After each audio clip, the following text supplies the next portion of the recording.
Hi friends, మీకోసం ఒక మంచి కథ తీసుకొచ్చాను.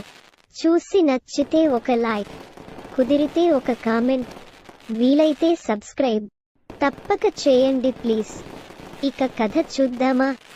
Ugly duckling. ఒకప్పుడు ఒక చెరువు పక్కన ఉన్న పొలంలో తల్లి బాతు తన గుడ్లపై తన గూడుపై కూర్చుని ఉంది. అది వేసవి రోజు. మెల్లగా ఆమె గుడ్లు ఒక్కొక్కటిగా పగిలిపోయాయి. బాతు పిల్లలన్నీ క్వాక్ క్వాక్ అన్నారు, కానీ ఒక్క గుడ్డు పొదగలేదు. తాత బాతు చప్పుడు అంతా విని తల్లి బాతుని చూడటానికి వెళ్ళాడు. పొదిగని గుడ్డు గురించి తల్లి బాతు చెప్పింది. తాత బాతు గుడ్డు చాలా పెద్దది కాబట్టి అది టర్కీ గుడ్డులా ఉందని భావించాడు. కొద్ది రోజుల తర్వాత పెద్ద గుడ్డు పొదిగింది. బాతు పిల్ల మిగతా వాటిలాగా లేదని తల్లి బాతు చూడగలిగింది.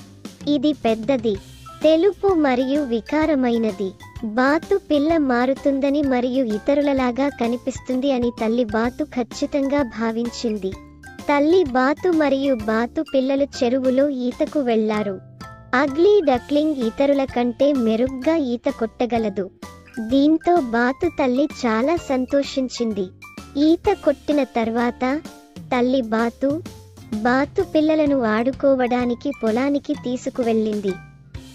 వ్యవసాయ జంతువులు అగ్లీ డక్లింగ్ను చూశాయి మరియు అతను వికారంగా ఉన్నాడని మరియు అతను ఇతర బాతు పిల్లలలా కనిపించడం లేదని వారు అతనికి చెప్పారు.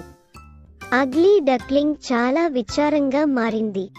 తల్లి బాతు ఇతర జంతువులతో సంతోషంగా లేదు మరియు అగ్లీ డక్లింగ్ను ఒంటరిగా వదిలేయమని చెప్పింది. అగ్లీ డక్లింగ్ ఎంత బాగా ఈదుకుంటూ వచ్చిందో! మరికొద్ది రోజుల్లో అతను ఇతర బాతు పిల్లల్లాగే కనిపిస్తాడని తల్లి బాతు చెప్పింది.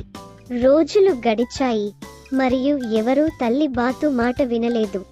వ్యవసాయ జంతువులు ఇప్పటికీ అగ్లీ డక్లింగ్ను ఎగతాళి చేశాయి. ఇతర బాతు పిల్లలు కూడా అతనితో చెడుగా ప్రవర్తించేవి మరియు అతనితో ఆడేవి కావు. అగ్లీ డక్లింగ్కు చాలా బాధగా అనిపించింది. ఇక పొలంలో ఉండాలనుకోలేదు. ఒక రాత్రి అతను పారిపోయాడు. అతను చాలా దూరం వెళ్ళాడు మరియు ఒక బురదతో కూడిన చిత్తడి నేలలో నిద్రపోయాడు.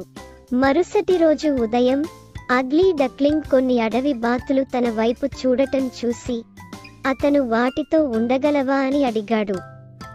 అతను వికారమైన వాడు కాబట్టి అతను వారితో ఉండలేనని మరియు వెళ్ళవలసి వచ్చిందని వారు అతనితో చెప్పారు. అగ్లీ డక్లింగ్ చాలా విచారంగా ఉంది.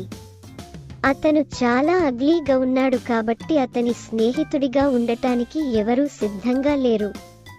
వర్షం పడడం ప్రారంభించింది కాబట్టి అగ్లీ డక్లింగ్ పొడిగా ఉండటానికి ఒక స్థలాన్ని కనుగొంది. అతను పాత ఇంటి వాకిలి క్రింద ఆశ్రయం పొందాడు.